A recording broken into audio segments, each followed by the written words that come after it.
Others survive in the wild. There is no more food. These two people live happily. It's no different than going on vacation. They didn't just hunt a ferocious raccoon, but also enjoy the turkey stew with a greasy cast iron pot and fragrant charcoal grilled fillet because one of you is a hunter, New Zealand football match, and a talented creative ice cream chef. Together they go on a journey of survival with the goal of conquering all the delicacies of the wilderness. This time they went to the Copper Canyon in northern Mexico, where the mountains are treacherous. Few people visit but full of wild animals. 2 people in the cameraman's tank. Let's start the journey of living. Just got out of the car, the hunter bragged that on the way here I saw 2 fat turkeys. I told him I wouldn't be able to cook until later. It made the chef angry. Confidently declare yourself fried. Steamed barbecue is masterful. Don't say to 10 children you also handled neatly. Let's just say the immediate task is to find water. There's no map or compass. It's just a little bit smarter than the leaves in terms of intelligence. They only know based on the experience of the hunting guide. But time goes by. The temperature is increasing. The risk of dehydration makes you both tired. And yet the hunter deliberately tortured the chef. Led me around the mountains and hills. For 2.5 hours I saw the river at the foot of the mountain. But the road is rocky. It's getting dark in less than 2 hours. It's impossible to go down there today. Good luck with the chef. We spotted a small puddle nearby. Both immediately arrived. The water is slightly yellow but still drinkable. They were careful to boil it and drink it. A sip of boiling water into the stomach immediately revives the strength, and then they started looking for a shelter. Because at night it can drop hundreds of degrees. That shows behind a big rock. It's blocking the wind and reflecting the heat from the fire. When you're done, you two go looking for dinner. Soon enough, hunters discovered traces of a moose eagle. Following the footsteps, I happened to see a squirrel. Just pulled the trigger, and it disappeared. The chef is not very good at hunting, but they're very good at finding wild food. Brother Lang ladders around the area and finds a wild agave. This thing is rich, starch, and contains more vitamin C than beef. He called the hunter to pick the biggest tree and handle it himself. Cut off the shell, take the white core and chop it into a pot.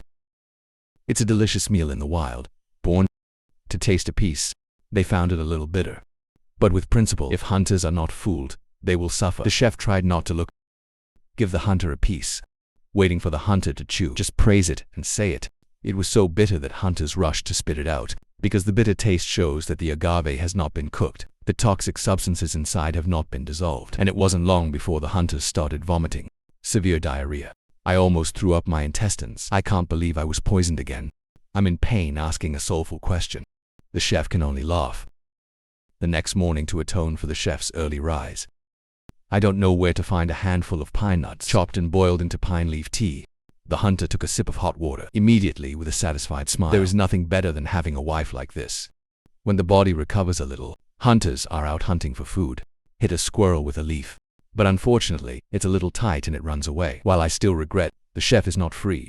Because if you just look at the hunters, you'll probably starve sooner or later. I went into the forest nearby, picked up a pot full of acorns. Back to camp. It's not surprising to see a white-handed hunter. He just made me cook dinner. He roasted ripe oak. Add sugar to the winning pan until they turn reddish brown and poured the seeds on the island. Soon the nut candy stopped burning and was born. Eager hunters, taste and be surprised that this time it tastes good. To eat and drink. He claims to help chefs find better ingredients. To the 3rd day to avoid sleeping hunters. The chef wakes up early, even in the discomfort of never hunting anything. Hunters still obey. The chef smashed the oak. Add some white sugar to the pot. So a cup of black coffee in the wilderness was born. I tasted so good. 2 people drink to stay awake. Pack your bags down the mountain. After a few hours of forest crossing, the trees around them are growing. They finally reach their dream paradise, where the clear river flows through. The hunter immediately spotted perch in the water, African fat and eager to show the chef. The hunter cut down a small tree to make a fishing pole, catch another scorpion as bait and go fishing by the river. But as predicted, there's nothing to predict. Half a day passed without seeing any fish. I looked at the chef's suspicious eyes. Hunters are always throwing fish. Just keep the rope to catch the hand. The chef is smart enough to avoid losing face. Go to the side looking for natural ingredients. Soon he discovered a Mexican pepper plant. Cut a piece so tasty and spicy that it wants to fly to the sky. I think if you put this in combination with the fish that hunters, if you catch it, it's a waste of heaven. At the right time, luck finally smiled at the hunter. You really caught a fat goldfish. It's true that when luck comes, there's no stopping it. Fish, cereal fish. Soon enough they had enough to take back to camp. The chef looked at the booty and laughed out of his mouth. It's funny to say that popular ingredients, you need advanced technology. You clean the fish intestines, skewers on a tree's branches baked on the fire, puree Mexican chili peppers with oak powder, form a spicy sour sauce, wait for the fish to cook and sprinkle it. After 3 days of hard work, you two finally have your first decent meal. It's a wild protein feast that tastes good. To the 4th day, they're used to the life of male hunters and female cooks. The hunter caught a tilapia. The chef was going to cook breakfast by grilling fish on a stone slab, one for each, just eating and joking that if you catch the prey, you have the opportunity to show your true talent. That's why hunters don't talk much. Started building some rope traps, placed on the path of wild animals or back and forth. On Thursday morning, I got up early to check the traps, and suddenly found a raccoon trapped inside. I thought I was sleeping, but I was dead for a while. On the way back, I saw a bigger plant. Hands always bring back. Back to camp, he threw the raccoon down next to the chef. They both go to the river to eat. Following the Maori customs of New Zealand, hanging hunter RA and the animal's organs on the tree to show respect, while the chef has started stewing the meat in the pot. But because of the subjectivity, he jumped into the river to cool off. I can't believe the disaster is coming. The hunter came back and smelled something. When you open the lid, there is only coal. The chef doesn't know, until I saw the hunter lie down and get bored. I opened the lid to find that the raccoon pot was burning black. Fortunately, hunters are not to blame, just laughing and eating with one leg. Crispy burning charcoal taste. That's 10 times more carbon than beef. Don't want to let the wild party plan 7 fail. The hunter decided to continue hunting. I walked through the forest and into nature. I soon discovered a lost turkey. Silently, the ocean bow and arrow rushed exactly, knocking down prey weighing almost 2.5 kilos. When the hunters bring back the booty, the chef was overjoyed. This time I decided to make a grilled chicken. It's perfect. Digging deep hole lining stone, put the chicken in and cover it with leaves. Leave overnight for night. The next morning we both opened the oven. The fragrance is so sweet. Grilled chicken with great success. The hunter took a chicken wing and enjoyed it. Crisp and fragrant nose. The elegant chef gently cut the turkey into thick slices. We arranged right on the wooden board. The pieces of meat are all gone. It makes everyone look hungry. Piece of meat put into soft-mouthed, juicy, sweet, rich flavor. It's probably 1,000 times more protein than beef. But watching them eat like they're on vacation. Who believes this is a survival program? In the wilderness, well, somewhere Monsignor Bear Green. There are still 3 days of 9 meals. So these two don't just eat grilled lobster, steamed group, but also sipped the fragrant red coconut curry. Because one is a New Zealand panther hunter. One is a talented ice cream chef. Set goals together, conquer every delicacy in the wild. In this episode, they set foot on the Malaysian island of Pulau Tik, a remote place filled with seafood. It's too perfect for 2 experts to self-destruct. To get there quickly, they rented a mini yacht for $9.90, ready to start 7 days of self-destruction. Hunters carry short knives, 2 bows and little scuba gear, and the chef carries a load of scrap metal. Anyone who's been stranded on the island knows that water is the most vital thing. They immediately went deep into the island looking for water. There is no map, there's no compass. It's all based on the experience of the guide hunter, but the thick bushes made them both miserable. Clothes are scratched and left. Fortunately, they soon discovered a small lagoon. But I can't believe there's a crocodile in there. Chef afraid of greenface. Only the brave hunter came to check. He scooped some with an iron pot to taste, then spray out immediately after. It tastes better than a chef's bath. It's clear that this is seawater coming in. There's no other way. They're going deep into the island. Under the scorching heat, the chef started sweating cold and dizzy. The hunter immediately recognized the signs of heat stroke. Hastily cut a rope. Leo holds water for him to drink temporarily. This wire has pure water droplets inside. It's a temporary rescue water source to help the chef recover somewhat. But the water is like salt left in the sea. So after you're better, the two continue to search for new water, and luckily it hasn't been long. They found a hole. The water is small, but the water is yellow. You can't drink directly. They picked up some and went back to the beach. Share the mission. The chef starts a fire, and the hunters build a shelter.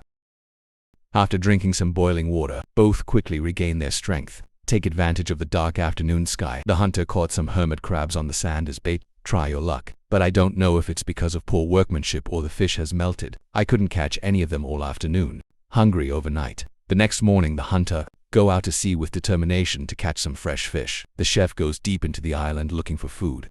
But even though trees are plentiful, edible things are rare. Wandering for half a day without a harvest, back in the White Hand, I suddenly saw a coconut lying alone in the middle of the beach, and there's no coconut trees around. The chef believes this is a gift from God. Back to the hunting camp waiting. I told you that the sea here is cloudy. Visibility less than 1 meter. I can't swim forever without seeing a fish. I ended up picking up 2 drifting plastic baskets. The chef finished listening to the 7 voices. The hermit crab walking by is as cunning as ridicule. They both looked at each other and decided to try something new. Even though hermit crabs are edible creatures, but even Bear Green doesn't dare eat raw. They believe that with the chef's talent, I'm sure this will taste good. Soon enough, 2 people filled a basket. Hunters smash coconuts. Take water and grate the coconut with a scallop, squeeze out the juice and pour it into the pot. Chef cleans crab cho into the stew with coconut water. A moment later, the crab cooking coconut milk is finished. The hunter was eager to taste but immediately sprayed out. The chef thought you were trying a piece. Who suspects the stench straight to the brain? It's worse than the last one. Obviously, eating hermit crabs isn't a good idea. To the 3rd day, the hunter sat looking at the sea dejected, and the idea flashed. The opposite island is about 3 kilometers away. There's definitely more seafood. It's worth building a raft over there. He picked up the floating bamboo on the beach. Let's make a pair. Tie plastic bottles at 4 corners to increase buoyancy. 2 people working all day. By the time the sun goes down, the chef is exhausted. The beautiful bamboo raft is finally finished, but we have to wait until the next day. The next morning, after eating a coconut breakfast and preparing enough fresh water, they set out on the sea, both climbing and laughing. I didn't know that this trip wasn't easy. The water seemed calm, but underneath are these intense underground currents. Even though it's steeped, the power of the sea cannot be ignored. Travel time is much longer than expected. It wasn't until late afternoon that they reached the small island without rest. The hunter immediately found the material to make a fish gun. Cut down a sapling, using rubber bands as traction. Tie the hunting arrow to the head, and so a wild version of a hunting rifle was born. Of course, this sea is extremely rich. When I got into the water, I saw all kinds of creatures. One shot is to take out a big grouper. The chef doesn't sit still. I walked along the shore looking for ingredients. I soon discovered a type of dog, special sea called sea grape. It's like a vegetarian caviar. It is rich in vitamin C and is usually only found in clean waters. Great to eat with seafood, and at the same time the hunter over there was roaring with joy, because I found a big lobster in a crevice. The trip was worth it. From a distance, the chef laughed for joy and decided to make a seafood meal in the most primitive way. Cut the grouper into 2 pieces, clean the lobster and cook it with seaweed in a stew pot. He said the more advanced the material, cooking should be simpler. 30 minutes after the sea grape cooking seafood, land fragrance filled the beach. After 4 days of hard work, they finally get to eat the seafood of their dreams. Soft, sweet lobster meat, grilled grouper fit. Each piece makes the taste explode across the country. The fever on my hands is too strong. On Thursday, there was little fresh water. They decided to go back to where they started. As you walk across the reef, hunters tie rafts to rocks to dive for more seafood, and the chefs sitting around fishing on the raft, thinking that nothing could ever happen. But not long after, Fire Brother, we found that the rope tied to the stone had been knocked off by the waves. Baby starts to drift away. I panicked, calling out the hunter, but there's no shadow. Fear screams in despair. Just in time to jump in and save yourself. The hunter's shadow appeared offshore. I'm relieved to breathe. When the hunter swims back, the angry chef scolded for a good fight. They both returned safely to the camp. Because of that incident, the hunters didn't catch any, so the chef goes into the forest looking for food. And this time he discovered a special plant. It's called a mud wax brush. Its young tip is considered a rare delicacy, only in the tropics. When picking this particular plant, the chef must be careful because the tree is full of spikes. I don't hesitate. Take down a tree and leave it alone. Take the non-essential part to try. The taste, of course, not Tiger's specialty. I hurried back to the camp for the hunters, but the surprise doesn't stop there. Based on experience, hunters predict tonight's full moon. The tide will rise. I don't know. The sea will bring some fresh ingredients. When the night falls, 2 people carry bags to the beach for night hunting. The hunter found a cow, stranded sea scraper. I don't hold my hand. Lift the stone to a fatal blow, then put it in the sack. Back in the roar, the chef cut off the poisonous tail. Pour coconut milk into the pot. Cut the scorpion into pieces. Add some dried salted fish and curry mixture. Cook for almost 50 minutes. The result is a pot of curry. Scorpion cooking coconut water with Southeast Asian flavor. Sweet, asphyxiating, full fat. I don't know the amount of protein. How many times more beef? 2 drunk people laughing contentedly. It's a 7-day journey on the island. Wild end.